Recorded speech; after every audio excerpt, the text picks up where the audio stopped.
একজন মানুষ কেবল হাত দিয়ে দুটো কোল্ড ড্রিঙ্কস এর বোতল সরিয়ে একটি কোম্পানি $4 বিলিয়ন অর্থাৎ প্রায় 46,000 কোটি টাকা মুহূর্তের মধ্যে হাওয়া করে দিতে পারে। এটা কি সম্ভব? অবাস্তব মনে হলেও এই অবিশ্বাস ক্ষমতার অধিকারী আর কেউ নন, তিনি ক্রিস্টিয়ানো রোনালদো। কিন্তু আপনি কি জানেন 2026 সালে এসে এই ফুটবলার ফুটবল মাঠের চেয়ে বড় এক রহস্যে পরিণত হয়েছেন। তিনি আজ আর কেবল একজন খেলোয়াড় নন, বরং এই পৃথিবীর বিগ ইনফ্লুয়েন্সার এবং একজন ব্র্যান্ড। কিন্তু কিভাবে শূন্য থেকে এসে তিনি আজ পুরো পৃথিবীর সব থেকে বড় খেলোয়াড় হলেন, জানতে হলে আমাদের ফিরে যেতে হবে 41 বছর পেছনে। 1985 সালে 5 ফেব্রুয়ারি পর্তুগালের ফনচাল মাদেইরায় জন্মগ্রহণ করেন রোনালদো। খুবই দরিদ্র পরিবারে বড় হয় রোনালদো।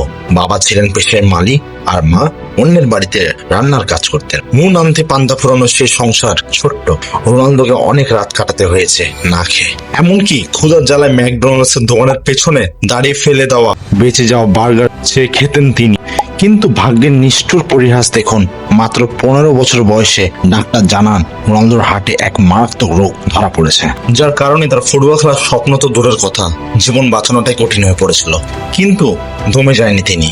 মৃত্যুর মুখ থেকে ফিরে এসে নিজের বুক ভরা জেদ নিয়ে তিনি তৈরি করলেন এক নতুন ইতিহাস। টানা 3 যুগ তার ক্যারিয়ারে তিনি রাজত্ব করলেন ও 2026 সালেও এখন বর্তমানে তিনি ফিফাতে লাস্ট খেলা খেলবে। This is the last chance. এবার আসি চ্যাম্পিয়ন লিগের বিষয়ে।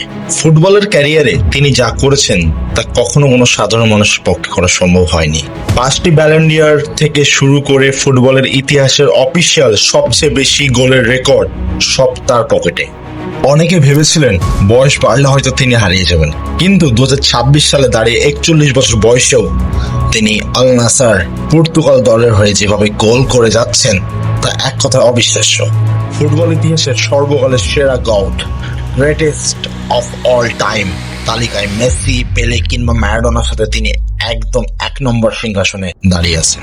আন্তর্জাতিক ফুটবলের ইতিহাসে তিনি এখনো রাজকীয়ভাবে 1 নম্বর অবস্থান করেছেন। এবার আসি তার সম্পত্তি এবং তার টোটাল নেটওয়ার্ক এবং তার কি কি আছে। বন্ধুরা, আপনারা কি জানেন এই মুহূর্তে রোনালদোর মোট সম্পত্তির পরিমাণ কত? 2026 সালের সর্বশেষ একটা রিপোর্ট অনুযায়ী তার টোটাল নেটওয়ার্ক প্রায় $1.6 বিলিয়ন বেশি, যা বাংলাদেশি টাকায় প্রায় 18,000 কোটি টাকা। তিনি নিজেই এখন একটা আস্ত ব্র্যান্ড। নাইকি কোম্পানির সাথে তার রয়েছে লাইফ টাইম চুক্তি, যা পৃথিবীর খুব কম অ্যাথলেটের ভাগ্যে জুটেছে। তার গ্যারেজে থাকা বুগাটি গাড়ির দাম প্রায় $12 মিলিয়ন। শুধু তাই নয়, নিজের প্রাইভেট জেটে চড়ে ঘুরে বেড়ান এই ফুটবলার। এই ফুটবলের রয়েছে বিশ্বজুড়ে নিজস্ব হোটেল, যার নাম CR7।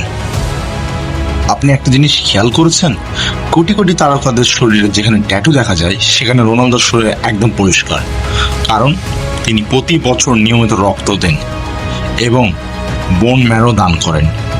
ট্যাটু করলে রক্ত দেওয়া যায় না। এছাড়াও তিনি খ্রিস্টান হওয়া সত্ত্বেও মুসলিম বিশ্বের প্রতি তার ভালোবাসা সব সময়।